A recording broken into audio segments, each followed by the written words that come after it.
Good.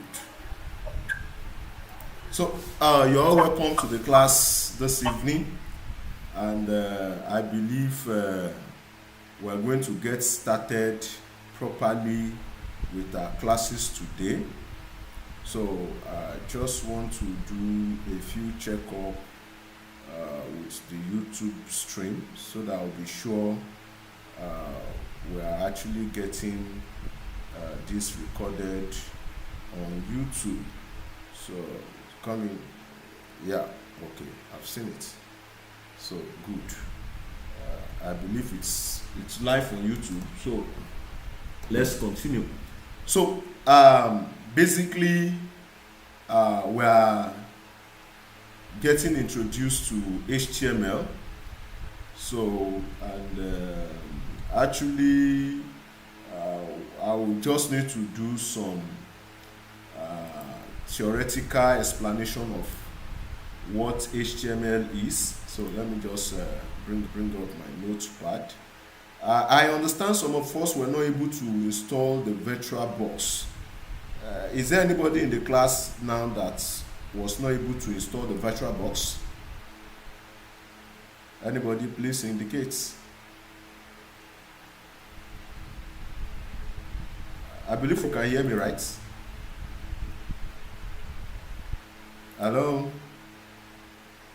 Yes, we can hear you, sir. Okay. So I'm asking if we have anybody that was unable to install the VirtualBox. Yes, you want it? Hello, sir. All right, I can hear that. Okay, sir.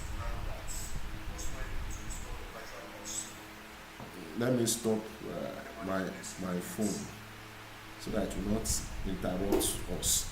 So I'm trying to set a big font for this thing so that we could see very well. Okay, good. Yeah. Now we're talking about HTML. So now actually HTML means hyper text markup language. Now, hypertext markup language is a standard for creating websites. So let me use the word website for now. It's not only website we create, we also can create web application, or maybe I should use the word web application that will refer to everything about the web, whether it's the website or it's a web application or it's even an HTML standard application that is compiled into a mobile application, because that is possible, and we're going to learn that eventually as we continue in the class. So now the HTML actually is what I call the building block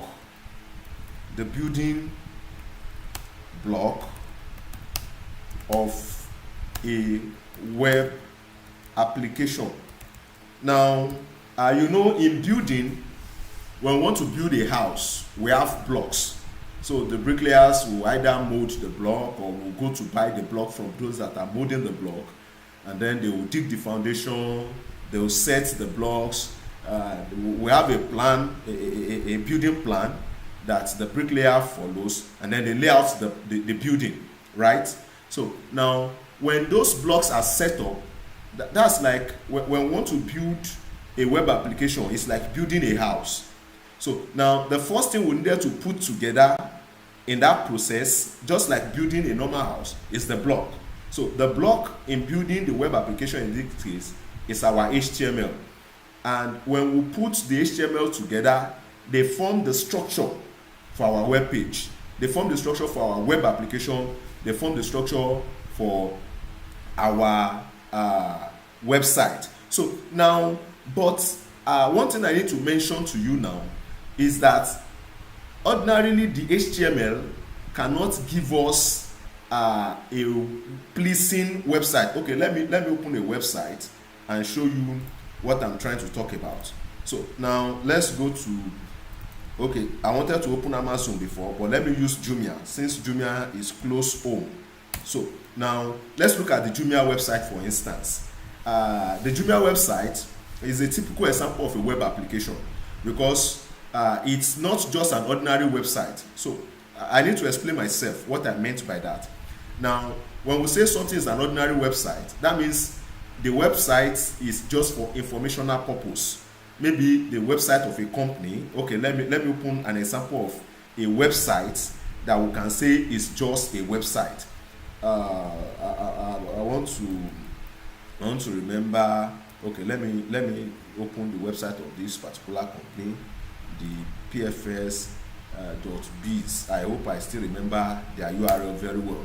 So if that one does not open, then I will probably open another one. So I want to show us the difference between what we can call a web application and just a website. So let me use that one like that. So just a website. So just a website will be a piece of web application that is designed just to give information to the general public, like this company website here now. So this is a website. It's not a web application.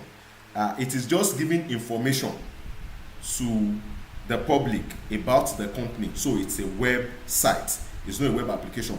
But this Jumia website, don't mind me, just look at the way I'm using the word. So this Jumia website now is a web application. Why? Because it's a website that is serving a specific purpose. For instance, you can come here, create an account. So immediately you are able to interact with a web application, a website. That website is not just an ordinary website anymore. It's now a web application where you can create an account. That is, you are giving information into the system, and then you are able to also get information out of that system. So that's a web application, not just an ordinary website. So like for instance, another instance of a web application is Facebook or Twitter. Okay, let me open Twitter. I don't know the password for my Facebook account anymore. So let me go to Twitter. So now, for instance, this is my Twitter account that is being opened. So Twitter is not just a website, it's a web application because right there on Twitter, you can create a tweet that other people can make comments on, and you can comment on other people's tweets. You can like people's tweets, you can retweet people's tweets, and you can see analytics of the different views that has been generated by the different tweets that people have tweeted. So that's basically a web application, not just a website. So now I want to believe you understand the difference now between when we say it is just a website or when we say, oh, this one is a web application. So it's a web application in the situation where we are able to put in information and data into the website, and it's able to also generate some information that are useful for us at every point in time that we interact with it. So when that interactivity and dynamism comes in, then we have a web application. So now what I was trying to say that made me to go into that is that we can't build a web application, not even a website. We can't build a complete website or web application with just the ordinary HTML. So there are three of them that goes hand in hand. So we have HTML, we have CSS, and we have JavaScript. So we are going to learn all of them as we progress. So now the HTML is our hypertext markup language. That is the basic block that we use to lay out the plan and the structure for the website or for the web application. So now the CSS are called cascading style sheets. It's what we use to beautify our website. The cascading style sheet, CSS, is what we use to beautify our website. Now, when you create some set of HTML tags, okay, let's begin to create them so that it will not just be theoretical. So I will close this. So actually, I'm using the Visual Studio Editor. I think I mentioned that in that class where we're trying to set up our system, that you will need an editor to write your program. And the editor we are using in our own case, there are so many editors you can use, but the one we are using is the Visual Studio Code, VS Code. And the reason we are using it is, number one, it is versatile, it's very easy to use, and it's an open source code editor, meaning we don't need to buy it. There are some code editor, before you can use them, you need to pay for them. But for VS Code, we don't need to pay.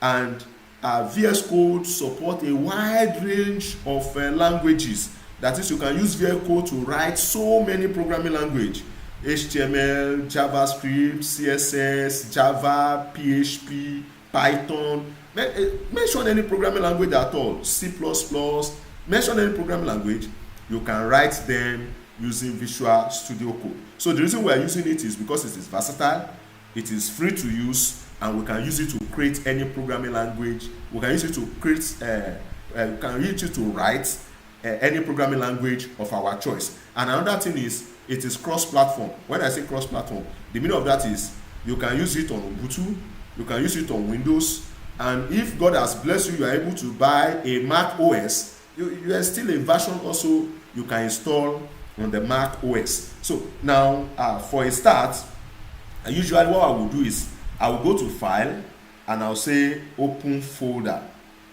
Where so there is it right here. So when I click Open Folder, it brings up this dialog. Then I'll go to the desktop and I'll click on this to create a folder. I'll call it Pioneer because I'm calling this group of class Pioneer. So I'll create a folder, I'll call it Pioneer, and inside Pioneer I'll create another folder, I'll call it HTML, so that we can put all our HTML code in the same place, HTML. And inside that I'll create another folder, I'll call it class 1.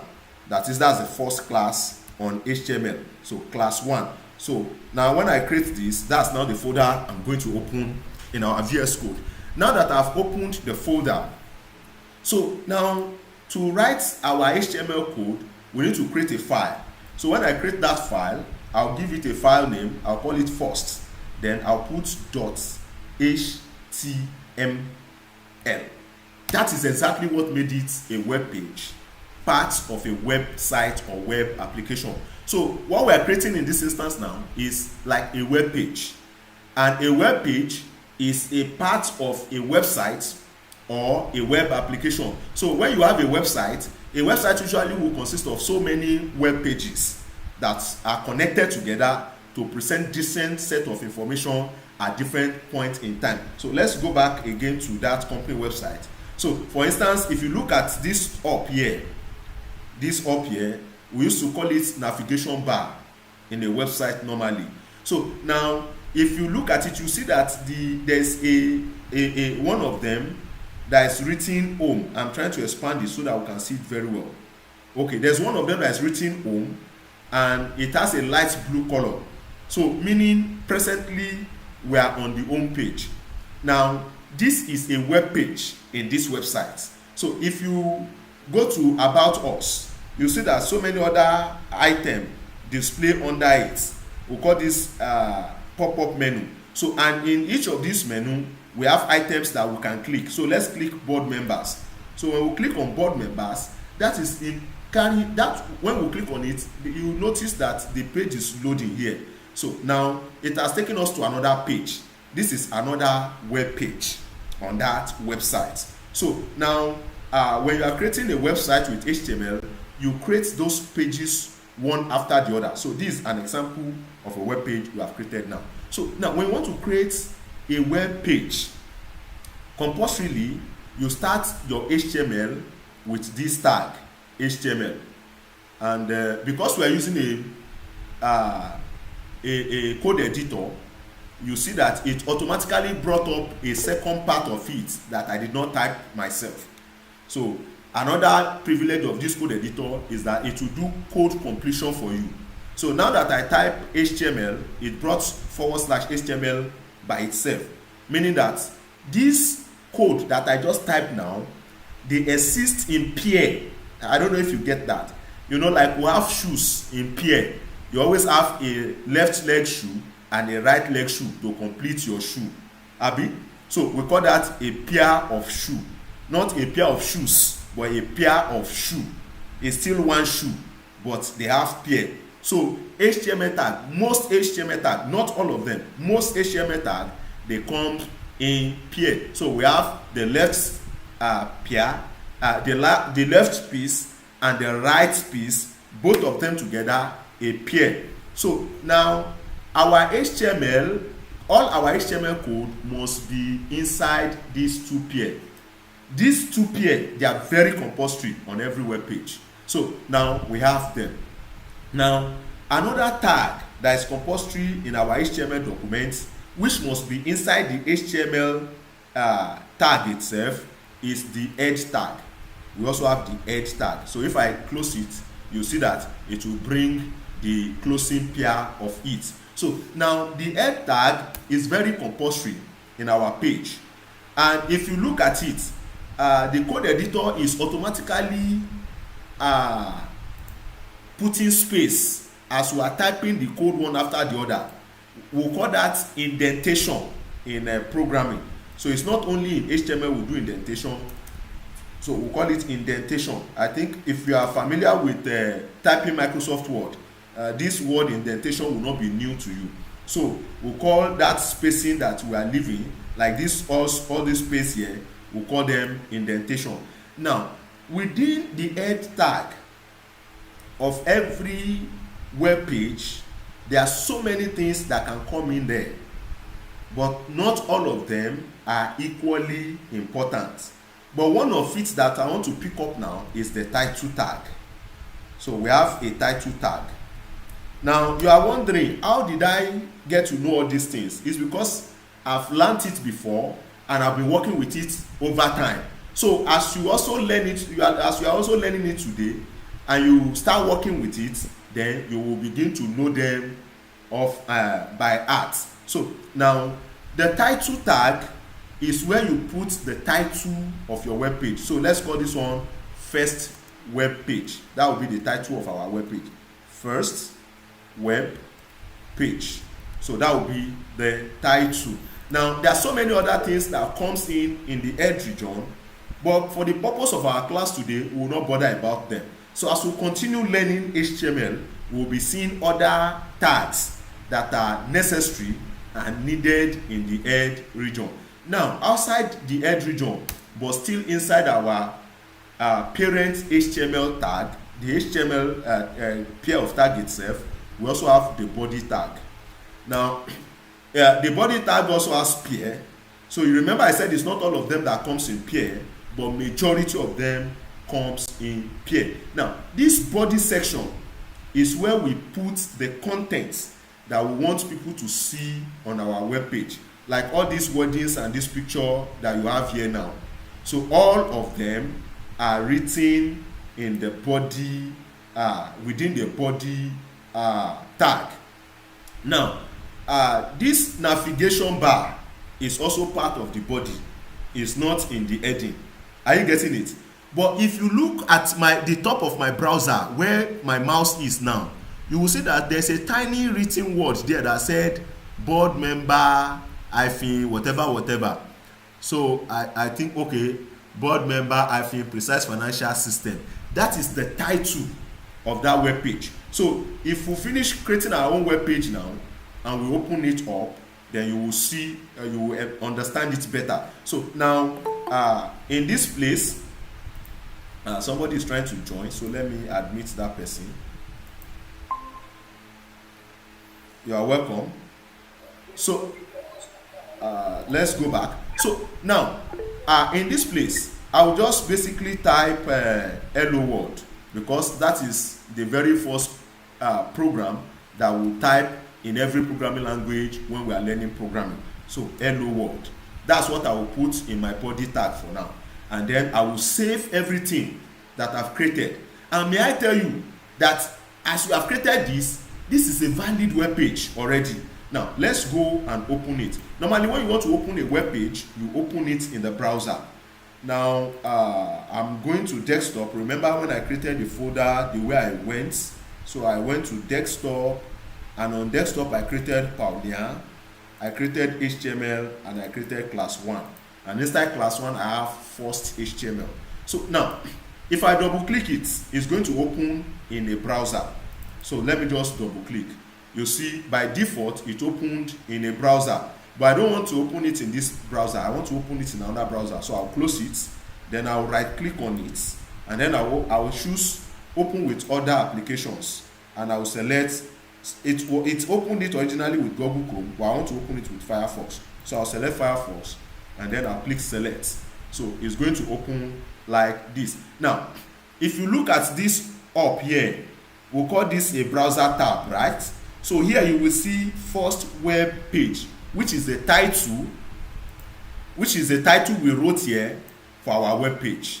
And in the body, we have hello world. So if we go back, you will see that we have the text hello world displayed in the browser right here. So that is where the content, everything, anything we want to show to people that comes to our website or that open our web page, all of them must be within the body tag. Now, there are so many tags in HTML that even by the time we finish looking at HTML, we will not have finished looking at all of them. So, but you will be coming across them by use case. So, there are so many tags, like I mentioned. I'm trying to open the link I gave us before that we should look at. So now let's look at some things there and a kind of an introduction to HTML. So if you look at what we have here, you see it's similar to what we have written, right? The only thing that is here that we have not written is this tag up here. Now, that tag up there is what tells the browser that our HTML is HTML5. Now, let me explain that to you. Actually, HTML started from HTML version 1. We have version 2, 3, and 4. Now, the most common HTML that is in use today is version 4.1. So, but HTML5 have been in the scene for a while, and most people are using it now. So now, when you put the doc type HTML at the top of your HTML page, the browser, that is your web browser, maybe it's Firefox or it's Edge or it's Internet Explorer, whatever, now sees and understand that your website is an HTML5 website. But if you don't put it, the browser will treat it as if it is an HTML 4.1 website. Now, there are some tags that were newly introduced in HTML5, which if you put on your web page without putting this tag up here, they will not work. An example of such tag is a video tag. We have a video tag that you can now use to add video to your web page. So, but this video tag does not work in HTML 4.1. It only works in HTML5. So if we remove this doc type from here, this video tag will not work. So now, if you are going to use, but the best practice is whether you are going to use tags that are specifically for HTML5 or not. If you are creating a web page today, you should make it an HTML5 web page. You get that? So we also now have audio. There is also a new tag in HTML5 that we can also use to add an audio file to our web page. So there are so many tags, HTML tags. So I just want to look at a few of them here before we round up the class. Okay, this is w3schools.com. So I've shared this link with us before now, so you can still go through it. So what I was actually calling tag is the same thing they are calling element here, HTML element. So the word can be used interchangeably. Either you say HTML tag or you say HTML elements. So let me open that tab and let's see the different tags that we have. Okay, now look at different tags that we have here. And I want to tell you, these are not all the tags. There are so many of them that we will not even be able to finish. So, but as you continue to use them, you will understand what they are meant for and what they are used for. But basically, an HTML page must have an HTML tag that contains an head tag and a body tag. And everything you want to show to your user, all of them will come up within the body tag. So now the head tag actually contains meta information. Now, what do we mean by meta information? These are things that affect how your page appears, but they themselves are not part of what will appear on your page. So as we progress further, we will understand them better. So now this is our first web page, and I can say hooray. Why? We have created a website. You are like, is this man a joker? No, I'm not a joker. I'm sincere with you.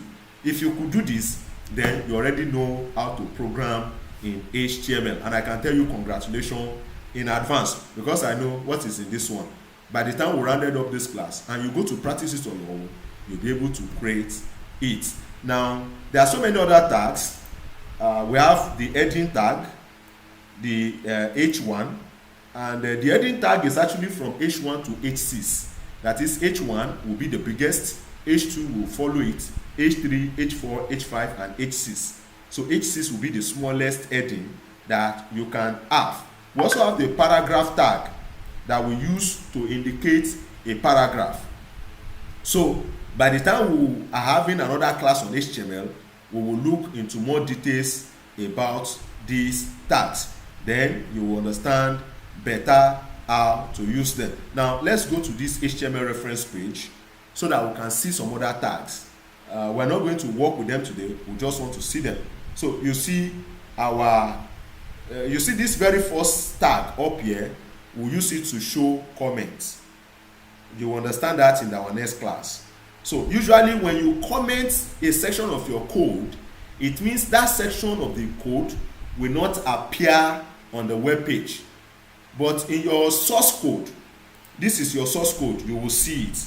But people visiting your website will not see that thing. So now you can use it to put some explanation on your web page when you are designing your web page, so that next time you come back to look at it, you will understand the reason why you did something that you did. So now we have the anchor tag, the A tag, we have the abbreviation tag, we have the acronym tag, and now acronym tag is no longer supported in HTML5, but instead you use the abbreviation tag instead. So we have the address tag to show contact information.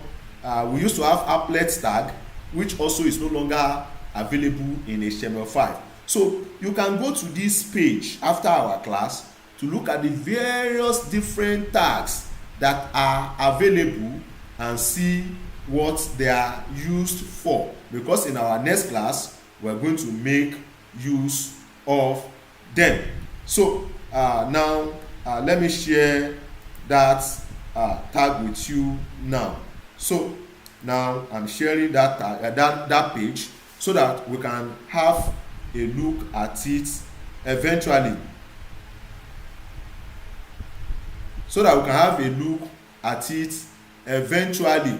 So now, with all this said, wow.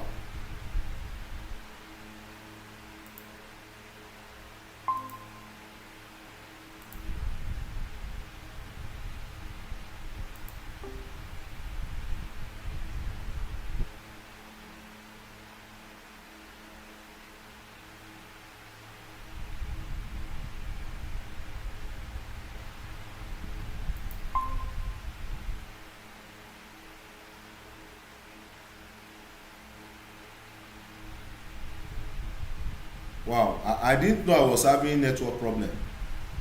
I just look at the... Hello, can anybody hear me now? Yes, I can hear you, sir. Okay, I didn't know I was having network issue. I just saw the message you guys sent now. When did I went off?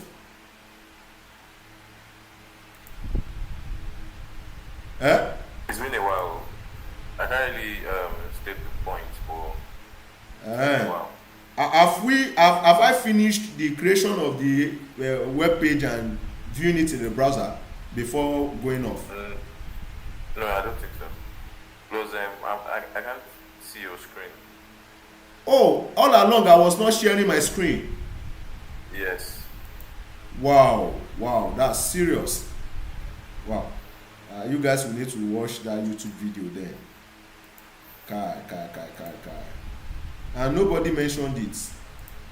Wow, so sorry about that. I thought I was sharing my screen. I thought it's just a me issue. I thought it was just me. I thought it was just me. Wow, I thought I was sharing my screen. Seriously. Wow. So we have lost everybody now. Hello? Hello? So maybe they'll just join us back. Wow. I didn't even know.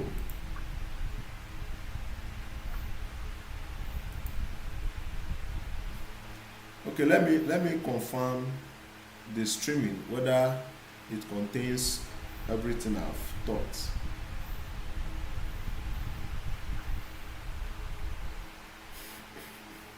If my streaming actually contains some things that I've